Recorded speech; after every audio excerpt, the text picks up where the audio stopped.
with tertiary education.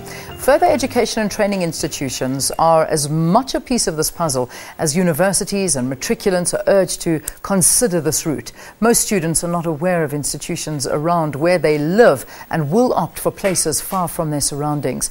From the South West Gauteng College, we are joined in studio by the principal, Dan Nkosi. Dan, good to have you on the program. Thank you very much for being with us. Thank you very much, and thank you for having me on your program. It's an absolute pleasure. Now, FETs are really going to, be trying to change when it moves into the future. They're going to be called Technical and Vocational Education and Training, or TVETs.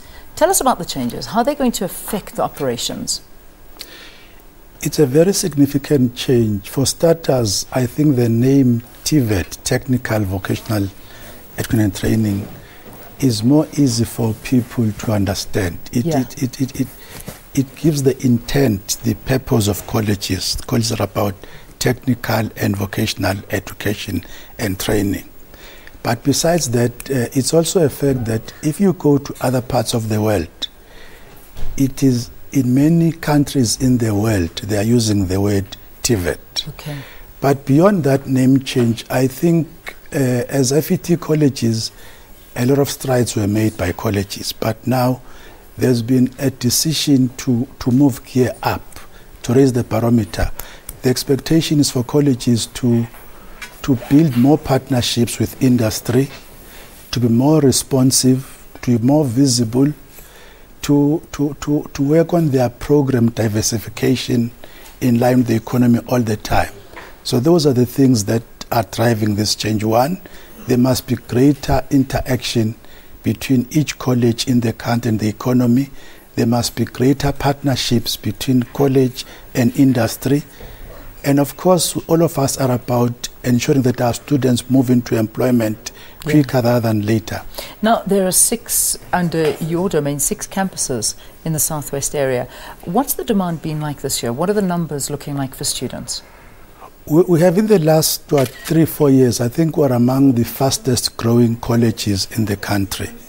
We're looking at our numbers growing by a little more than 20% in 2015. Mm-hmm.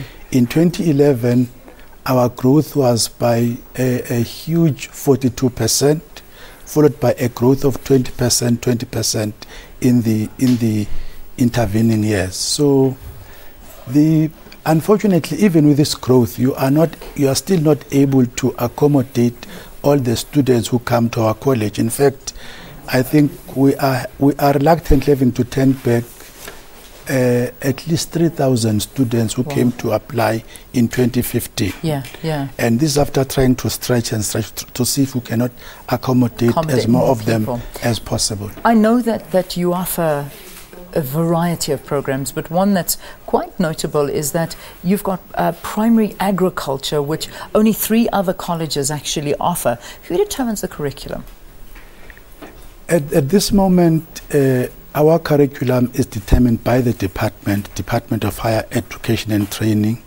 But this program in particular, Gauteng is not known as a place for agriculture, but there's a lot of agriculture taking place in Gauteng. In fact, even some of the agro-processing industries are located in Gauteng. It's also a program with which we are wanting to contribute to. There's a lot of land changing hands in the country. Yeah. And our experience is that not all the people that have been getting the land have had the proper training. Wanting to get into that space and intervene, make sure that people who get the lack of acquiring land in the country, there is a chance for them to go to a college, acquire the skills and be able to put the land into production.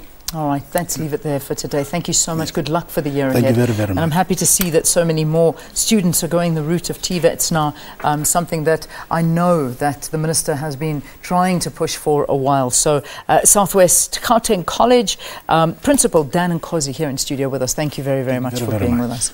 All right, that brings us to the end.